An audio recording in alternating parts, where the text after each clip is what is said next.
a personal story.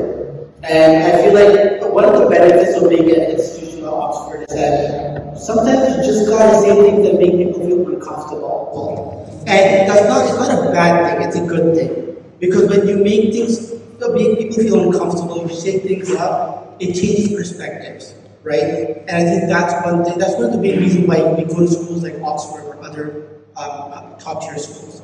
So I'm gonna go back to a day that I never thought would change my life, and it did significantly, and it's quite personal. The day was September 11th, 2001. I was in grade 7, playing in the playground after school, and the teacher came out and told me that I had to go home. I asked why, she said, don't worry about it, just go home as soon as you can, because your parents are waiting for you. So I went home, and my parents were a little scared, distraught, confused. We were family of 6 living in a 1-bedroom rental apartment, so we were low income.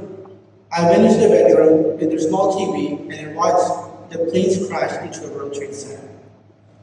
I saw a lot of smoke, buildings collapse. It played constantly for days on television. I was scared, I was confused. I would go in the park, play outside, look at the building that we lived in, and think, when if someone crashed a plane into my building? And as a child, I didn't realize the impact it would have on me and my identity as a person of color and as Muslim. As my life progressed, at the age of 15, I got my first job.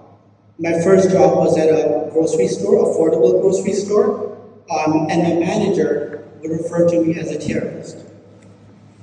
I was confused, I stayed quiet because I was just a child of immigrant parents. And I took that, and that was the name they would call me by, a terrorist. And I continued my job the best way I could.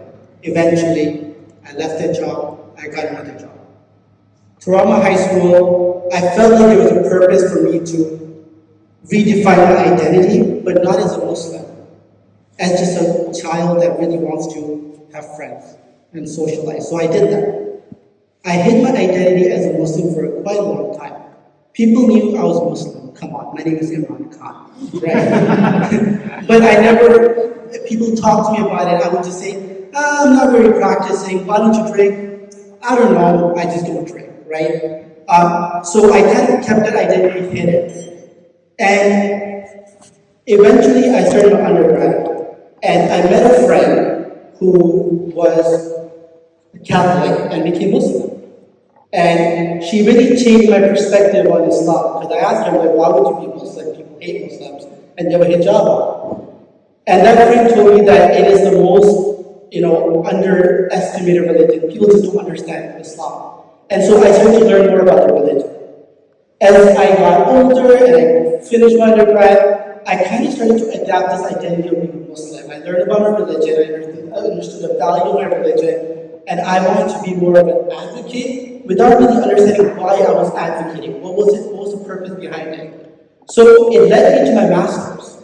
So I did my master's in immigration, and my thesis was looking at the post-September 11th impact on racialized minorities, not just Muslims, racialized minorities. And in my thesis, I talked about how people of color, whether they're Sikh, Muslim, or Arabs, Christian Arabs, the Muslim League, often become target of security discourse.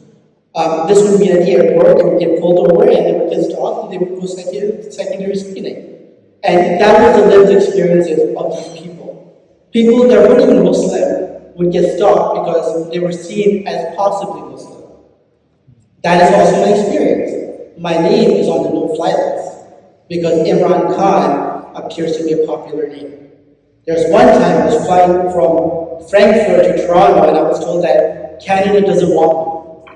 I asked him, what passport is he holding? He said Canadian. So I said, are you going to give me refugee status in Frankfurt, in Germany? Because if I can't go to my country, where else can I go? That's my identity. That's my citizenship.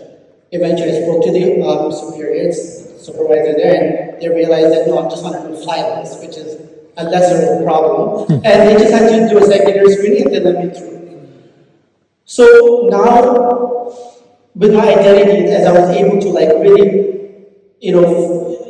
try to be an advocate. I found every single way for me to kind of advocate by being sensitive to who I am as a Muslim, as a person of color. So eventually, I worked in the public sector. Someone's calling me. So I eventually worked in the public sector, and the work that I did was really on social impact, looking ways to find ways to make protection for international students that were coming to study in Canada. That's the kind of work I did. I quit my job, started a market research company. Again, when I started a market research company, I started to hide my identity as a Muslim. What I ended up doing is some of the European clients I worked with, I noticed that my experience wasn't very positive, so I had an alias name, which was very Caucasian, and that was a need that I would respond to emails by sometimes, because I wanted to make sure my business is not hindered as a result of my identity as my name. Eventually, I sold the business. And now, as someone who sold the business, has the financial capital, I started to reclaim my identity as a Muslim. So what do? A lot of my work that focused in the work that I do is really looking at meaningful way to contribute towards my teams. I look at the experience of lived experiences of minorities and women, and I do my best to champion them in their initiative. So some of the capital that I got as a result of the acquisition of Soul, I created a scholarship fund for women's empowerment. I work with Sick Children Hospital in Canada to create innovative programs for children that are going through cancer treatment. My nephew is a cancer survivor. I work with international organizations to look at war-torn region as a result of the conflicts that our countries in North America have instilled in these people, and as a result they became refugees. Right? Why am I telling you all of this? I'm telling you because I don't share this story with anyone. You're like the first people that I'm talking the story, speaking about my experiences. And what I want you to understand is, women and people of color, they don't talk about their lived experiences, but it does exist. They have lived experiences. Women are paid less than how much men are paid.